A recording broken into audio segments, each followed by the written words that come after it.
What is up? What is up? Welcome back to the Long and Thick podcast. After Dark edition, a little bit of a gap filler. We were stricken by technical gremlins. So not always the kind of fatal error you're looking for in data and memory management, but things happen. And we've been pretty lucky thus far to not really fall by that sword too often, but it gets everybody. So yeah, we're crowbarring in a quick little episode to kind of fill the gaps. So you have to bear with us. This is going to be the caffeine episode. It is synchronously timed with my woes of being in a caffeine detox, which I am so not happy about, but it is very necessary. We're going to get into why that is. Huge shout outs to Jason Colley at PTU for being our episode sponsor. PTU provides a structural lens through which trainers, coaches, and movement professionals can understand movement, biomechanics, assessment, and programming. See movement differently, coach with intent, and help more clients. Aimed directly at those high aspiring personal trainers and movement specialists that want to get the most out of their clients and get them the best structural integrity and movement performance possible. So big thanks to Jason there. Mr. Ronnie Grant, anything you want to say before we dive into this hoe?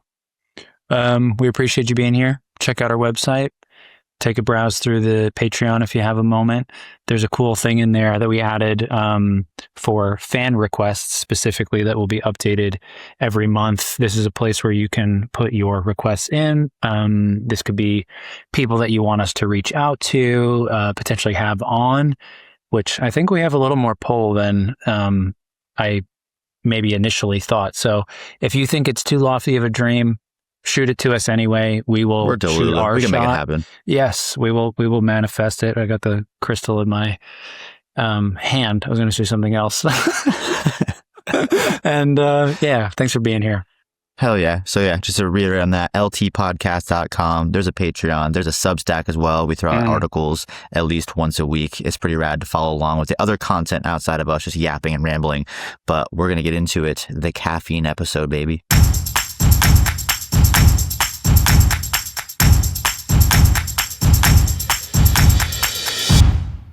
Ladies and joims, children of all ages. That's some shit my father would say. We're here. We're talking caffeine. Before we do, Daniel, how are you on this fine I'm doing Wednesday Wednesday night? Yeah. Yeah, if you're running ad free, then we're crowbarring this hoe in at a random night. Had to happen, but I'm doing fantastic. Long day, but a good day. No complaints. How about you, brother? Same here. It's been a long one. I smell like a rat stew maybe, but with some Santal 33 mixed in because, I keep it classy. Let's get the people what they want, which is the most traded, sold, distributed drug on the face of this earth, caffeine. Caffeine, baby. Or as we like to say, freshly beaned. But at this hour, we are not freshly beaned. No. And then this week of weeks, I am not going to be freshly beaned at all because of this stupid caffeine cleanse, which has a purpose, has a merit. We will dive into it. Yep. But yeah, caffeine, the easy one. It's the go-go juice. For some people that are too sensitive, the jitter juice. And ultimately, it is a adenosine receptor antagonist. It competes for the adenosine receptor. And for those who don't know, adenosine is ultimately what mounts up through the day as you have cellular breakdown, as your body expends ATP, it starts putting adenosine onto adenosine receptors. And that pressure, as that starts to accumulate more and more, is kind of the mental weight of fatigue that your brain will kind of reference. And then oh, we should probably sleep because we have a lot of this stuff binding up. And you go, yep. And then you need more sleep. But we have this lovely thing in caffeine. It's the prevailing stimulant of all time that we thwart adenosine's effect as best we can. But talk to us a little bit about how it's not necessarily giving us more energy, but it's actually masking the effects of adenosine. So hit us with it. Yeah. So essentially, the caffeine molecule is very similarly structured to that adenosine receptor site, right? And so what happens, like Daniel so lovingly explained, is you are blocking the place for where this buildup is going to happen when you have a lot of caffeine in the system, or even just any at all, right? And so it's basically giving you like a false read of how much adenosine you have cooking in the noggin. That being said, I almost, the analogy that comes to mind for me is everybody has a backpack, right? The more caffeine somebody consumes, your backpack's getting full, but it's getting full of feathers. And then the more caffeine you have, it's still getting very full of feathers, right? All of a sudden, those feathers spawn in as stones once you have purged the caffeine from those receptor sites, and you actually register what your toll is, right, from that daily expenditure. So the idea that when we take in caffeine and we get this sort of energy boost, it's not actually giving us energy, like as if you were going to have, white rice or something that's actually going to give you like a physical spike. It's sort of a trick. Yeah. And so what's really interesting too is that the more regularly you consume caffeine, most of us have quite a few cups of coffee, myself, included in that list. I'm fucking basically would bleed the black blood if I was, black gold, Texas tea. That's right. Bean juice. The bean juice, it is deep in my heart. The more you will need to then, right, your body upregulates and says, okay, you're fucking filling all the sites up. Your backpack's full of feathers. Let me give you a few other bags. And you get more feathers, and then suddenly, again, they become rocks, and it whoops your ass even harder. That being said, some interesting things to consider. People can form some form of dependency on caffeine in as soon as 3 days, it's been shown. And because it technically gives you a form of a withdrawal symptom, and most people, when they cut it out, it's a different subclass of drug that's obviously not quite as strong as like an amphetamine, but it is to be respected. We give you all this context and hullabaloo so that, you can feel like you can pull your own when people are talking coffee and molecules and whatever, and you go, adenosine, I think I know a little bit about that. Can you shed some light on, actually, before we do that, when was the first time you had coffee? Remind our lovely audience. So first time I had coffee was probably in my mid-20s. I was in Germany on tour, and pretty much the godfather of the particular genre that I was playing, we were in direct support of his band on tour in Europe, and he asked me, hey, you want to get a cup of coffee, in a very aggressive New York accent. And I had never had coffee before, but it was a remarkably awesome experience. I didn't know what I was missing. My parents always drank coffee as long as I could remember. And I was like, I don't know, just what is that, little tar water? Like, what are you doing? Like, what are you doing? But that was not actually my first foray with caffeine. And as we were prepping for this episode, it kind of gave me an internal chuckle. I played tournament paintball as a youth, as a little preteen and teen, and I can recall the memories clear as day. The first time I ever met a ambassador of the reddest of bulls, and we were out, and it's a pretty prominent field in our part of the world. It's fully outfitted for tournament practice, so albeit a bit remote. So there's a little car that pops up, and girls with branded t-shirts carrying around some coolers are like, hey, try Red Bull. And they're trying to, get all of us there. And we're ranging anywhere from like 13, 14, all the way up to like 40. And it's like, oh, it's an energy drink. I'm like, what the heck is an energy drink? And it's like, oh, it's gonna make you play harder, play faster, play better, think clearer, all this stuff, drink Red Bull. And, straight out the copy wizard at the time. And so we all did it, and we all played our hearts out the next game. And within like 20 minutes tops, we're all vomiting everywhere. Because this is also like 95-degree heat. It's hitting us like a ton of bricks. And we're like, you all need to leave right now. I don't know what demonry you're trying to peddle on us, but if you don't leave, like, we're throwing rocks at your car, because like the entirety of all these people are dying right now for whatever you just gave us. Oh my God. And so you guys fucking lost? Well, no, everyone lost that day. We're all okay. felt like shit. And so yeah, we chased them out, and then they were on the cusp of what would be the largest energy drink company on earth. But yeah, funny starting. Damn, that's practice. Crazy. I don't think I ever knew that story. That's awesome. Mm-hmm. And then after that, I was like, I saw other energy drinks start to come into the market. And then my personal favorite, if anyone remembers, I don't even know the country of origin, but it was a glass blue bottle and it was called Balls. And that still today is probably my favorite energy drink of all time. Like BALLS. BAWLS. BAWLS. And it was a blue glass bottle with like these little like knurls on the side. And I don't think I've ever even seen it. It's delightful. BAW. Yeah, energy. Hit you with the quick research on that one. Oh fuck! Wait, I have seen this. Yeah, they're great, and they have other flavors too. They have like a white cherry, they have a ginger ale, a root beer, but the OG blue Balls flavor. Forgive me for the innuendo. It was dope. I went through so many. I had a case on auto ship like every month as like a mid-teenager.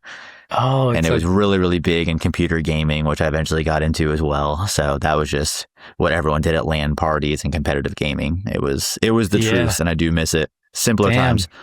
What about you? 64 milligrams guarana is highly caffeinated soda. Interesting. My first run-in, let's see, with coffee was probably when I was like very young, like 6 or 7 or something, at my grandparents' house. A very like German traditional breakfast. And then I was like, what the fuck is this? And they had made me basically what was like sugar milk with a splash of coffee. And I was like, oh, this is great. That sounds delightful as a wee little lad. Yes. Now, at least when I would consider that. Yes. Yeah, I think it was. Man, I don't really know the first time I felt the potency of caffeine.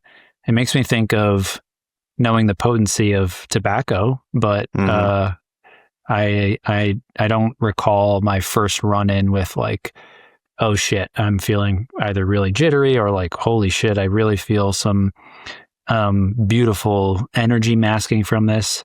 I do recall actually a day working with my father. At the time he had a business installing alarm systems and camera systems and things like that. And we had stopped at the deli, and I was probably like 12, and I had a coffee that was not quite just, milk and sugar with a splash. It was more like coffee with a little bit of, cream.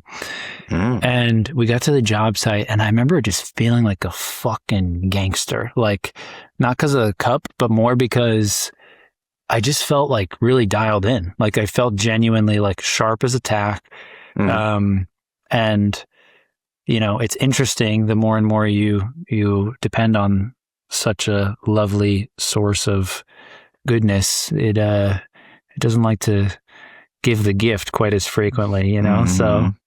Yeah, the tolerance starts to build up. And I think we've used this analogy before where when you first have your first bit of caffeine, if you're at 0, you're like popped to +3. You're like, whoa, ding, like you have the false impression that you have more energy. There is actually nootropic effects. It will help you have focus and better recall and better reflex. And there's also some physical benefits as well. But like you said, you can get dependent to it in a mere days, and your tolerance also builds pretty quickly as well. Right.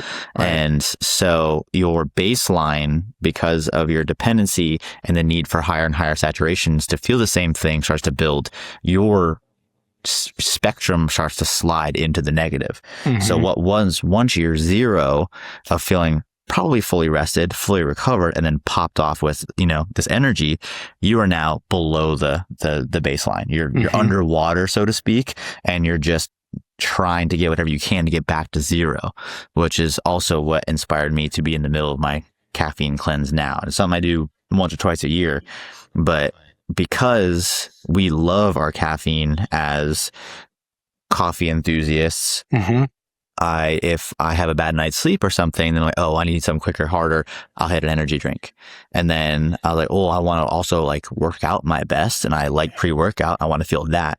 And then before that, I mean, you have 1 cup of coffee. It could be 60 to 150 milligrams, depending on how big what you're doing with your coffee. But then that's just one thing, and that should be enough to kind of coach you through the day.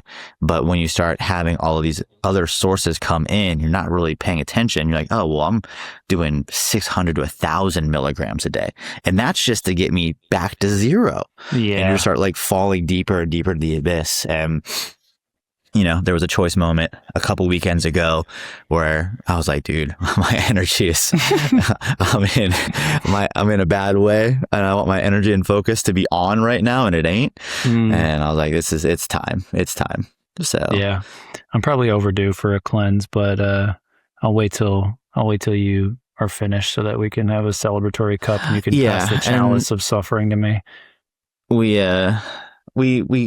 try to balance our academia with this, so it's not just constantly like referencing studies. But as far as the studies go, usually it's 9 to 14 days will allow your receptors to reset to near full sensitivity. I try, if I can, to see if I can push it past it, just as a habit reset as well.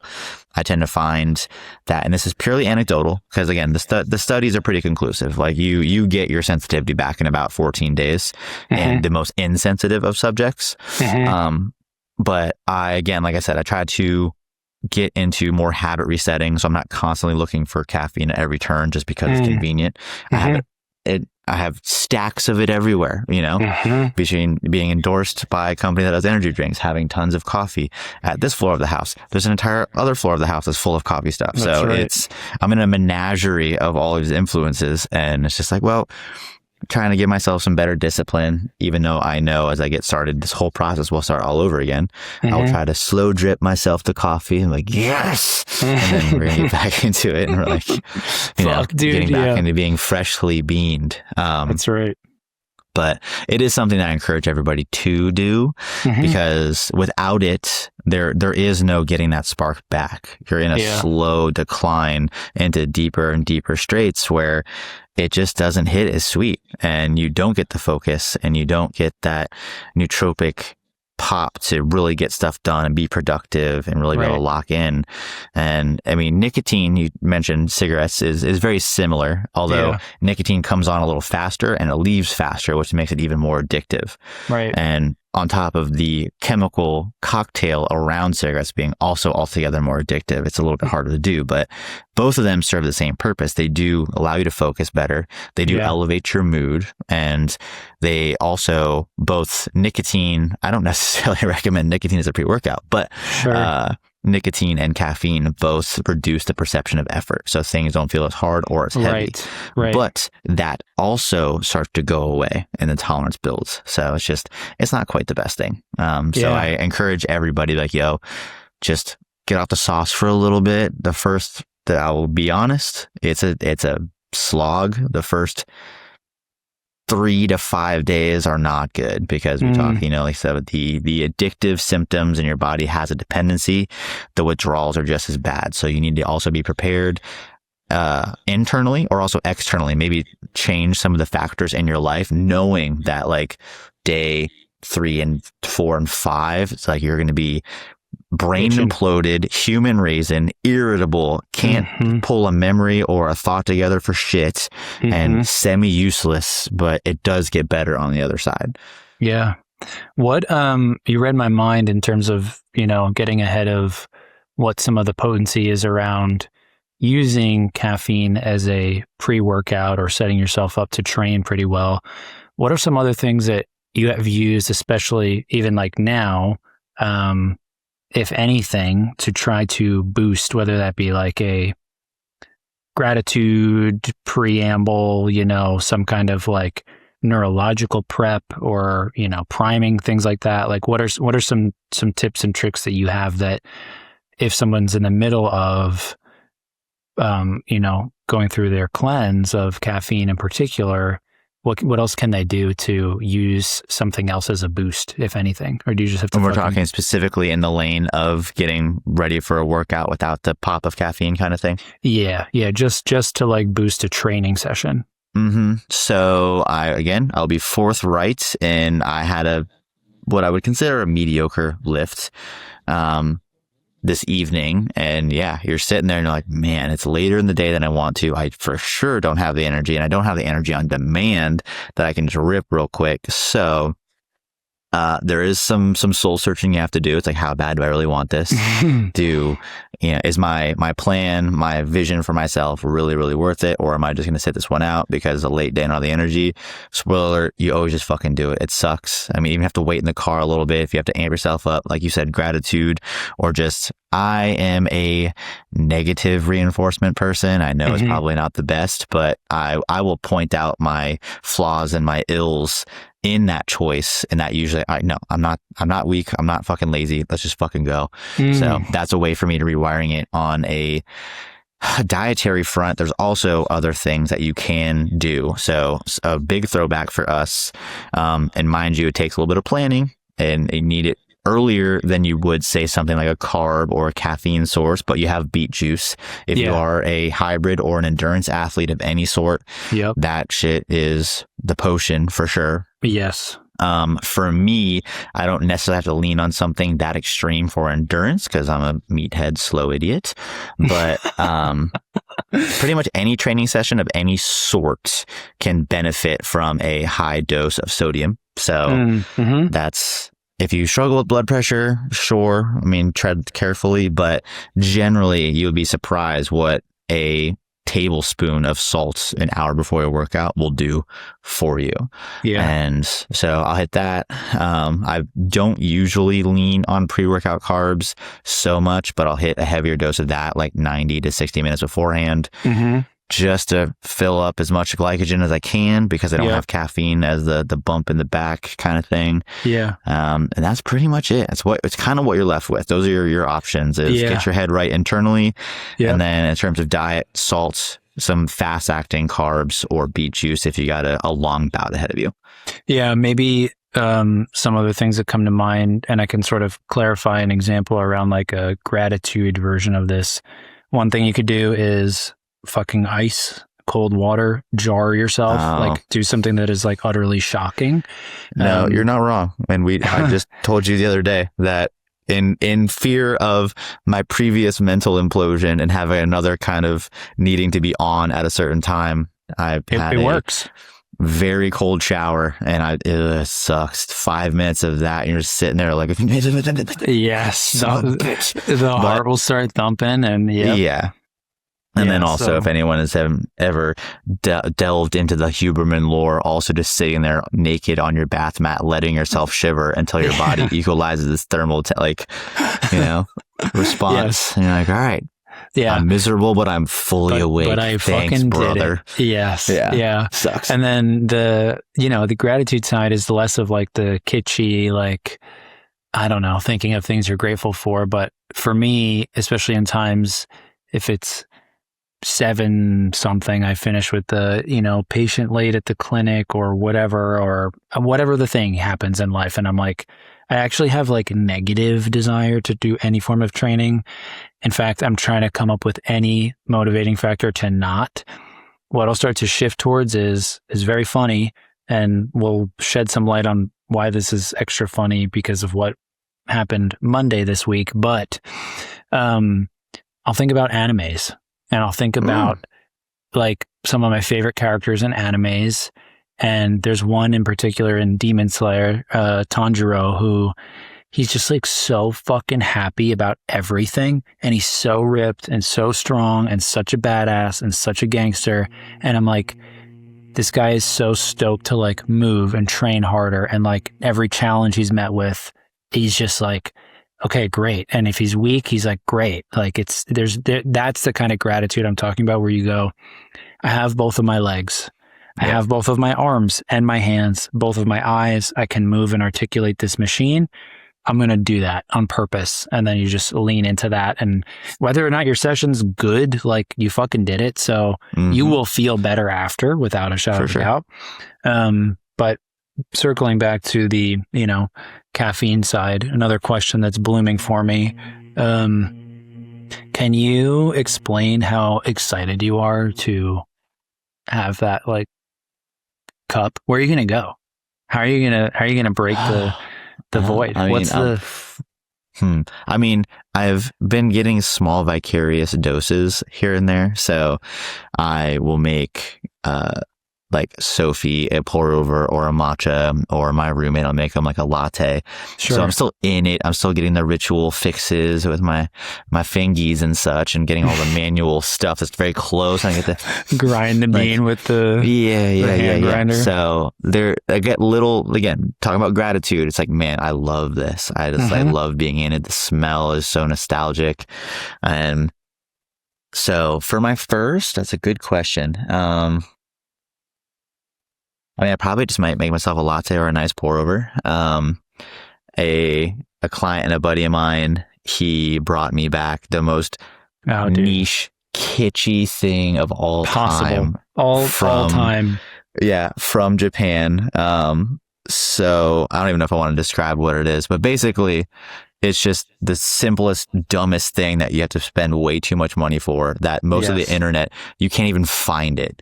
So I've only seen one person reference it on the entire internet, and it's from a coffee shop in Japan. And then you got it. And he brought me back one, and I was like, oh my God. So even just getting to use that for myself is going to be very, very wholesome. So yeah, we'll see. Hell yeah. We'll very see. exciting. I'm very excited. Or in true long and thick fashion, not to cut you off, I'm sorry, Ronnie, but I think if I am being released back into the wild, we just get freshly beaned at crema. Yeah, I'm down. And I'm honored to be part of the reinvigoration. Although I do want you to use the Star of Bethlehem over there to brew the fucking most holy of concoctions. And did you, speaking of coffee and stuff, had you delved into any of the stuff? Yeah, that you gave me? Mm-hmm. Oh yeah. What's the stuff in the white box? I couldn't. They're like a super discreet company. They are. So it's Aviary. They're out of Ohio. They pretty much, I want to say everything they do is out of Africa. So Ethiopian a lot of the time, or Kenyan, but I think it's mostly Ethiopian. Yeah. And yeah, they just do really cool collaborations and really small drops. The insert in the box should tell you a little something, but it might not give you anything tasting note wise, because they're really just like enjoy it for what it is. Yeah. It's more like a poem. So that's why I was like, wait, what the fucking brand is this bird even? But they're a very dope roaster out of Ohio. I didn't even look at the papers that you gave me for the Arcane Estate stuff, but is there any recipe stuff similar to like Glitch, how they do? Like, hey, there might be. There maybe might online. Not be. They brew an origami, I can tell you that. Okay. That's what I use. So let's just see really fast. Arcane recipes. Man, for all of our lovely folks who have been on this joyride of beans, we promise that there are other things ahead that are not as bean or caffeine related, but this is special to us. So thanks for being part of the ride. Mm-hmm. Nothing quickly offhand without like a deeper Reddit search, but we'll figure that out. That can be investigated. Yeah, I mean, it's still good stuff. It's a really cool red candy apple thing to it. Yeah, really delicious. Mm-hmm. Much thank for that. Anything else that you want to talk about or cover on the caffeine side? I know this is a bit of a short guide, but we're also not trying to like inundate everyone with a bunch of scientific jargon. No, I think that, in anybody who's listened again to like Huberman stuff or whatever has either heard about sunning your asshole, morning light stuff, water in the face, like caffeine an hour and a half later, blah, blah, blah, that kind of stuff. And again, just trying to create a little bit more of a calm approach to here's what's happening. Respect the thing. Don't be scared of it. It's not a hard drug, you know. You don't need to treat it like it's some spooky thing, but it deserves its respect. And you get a little bit more out of it the more that you yield to that rhythm of, you know, needing to step away from time to time. So there's a bigger lesson in all of this, which carries over to anything. And some of the biggest piece I think that you mentioned is the fact that you're not just like settling at the 14-day mark where like technically the studies show, you know, we're not just aiming for minimum effective dose. Like you can use something like this to reestablish some like self-dominance. It's not really about the caffeine. It's a bigger picture here that you can say, I'm the fucking boss of me and I'm going to step away from X, whatever the thing is. And you choose to just rock that way and see it through, and you'll be more refined for having done it, you know, regardless of, again, if it's caffeine or not. So one quick thing too that I don't think we did talk about, we may have touched lightly on it, but so depending on people's sensitivity to caffeine, the half-life is pretty long. I mean, it's several hours compared to like an hour for nicotine. But even if you stopped caffeine, if you're really sensitive, I know people that even caffeine after 10 a.m., it'll mess up their sleep architecture like crazy. I couldn't so imagine. it can really disrupt what you're trying to do. If sleep is your thing and you're trying to become more rested and recovered. The other thing too is because it masks the effects of fatigue, you also can run the risk of overtraining and not recovering properly. So you get this really hazy feedback of data because you are just constantly leaning on the drug, so to speak. But I would recommend, if you're really desensitized, still cut it at like 2 or 3 p.m. And if you can really help it, try to stop your caffeine no later than noon if you can. Not always easy. I'm telling you, for full transparency, I don't run that way, but in the best circumstances and a vacuum for you to be able to actually sleep and have it be restful and have it be a good sleep architecture that you can rest and recover from, you probably shouldn't be hitting caffeine after noon. Just saying. Yeah, that's a good call out. I definitely don't fucking do that either. I'm like at crema at 2 o'clock every day. So yeah, I mean, do as we say, not as we do. Any closing thoughts before I hit some closing thoughts? I don't have anything. Hit him with the things. One, just thank you for playing along with us, listening at any point in time. We do have a website, ltpodcast.com. We do have a Patreon. If you want to support, we would love you for that. Also a Substack that's also being put out weekly for articles. And also, we just want your feedback, whether that be a review, a comment on Spotify, YouTube, or even, honestly, if you have ideas, longandthickpod@gmail.com. Just hit us with your thoughts. So how can we refine? Who do you want us to see as guests? All of that, what you like, what you don't. We want to see it all. So we just cannot thank you enough. And I believe that is it for old R&D on the Long and Thick. That's right. And we will catch you next time. Thanks for being here. Bye. Toodaloo.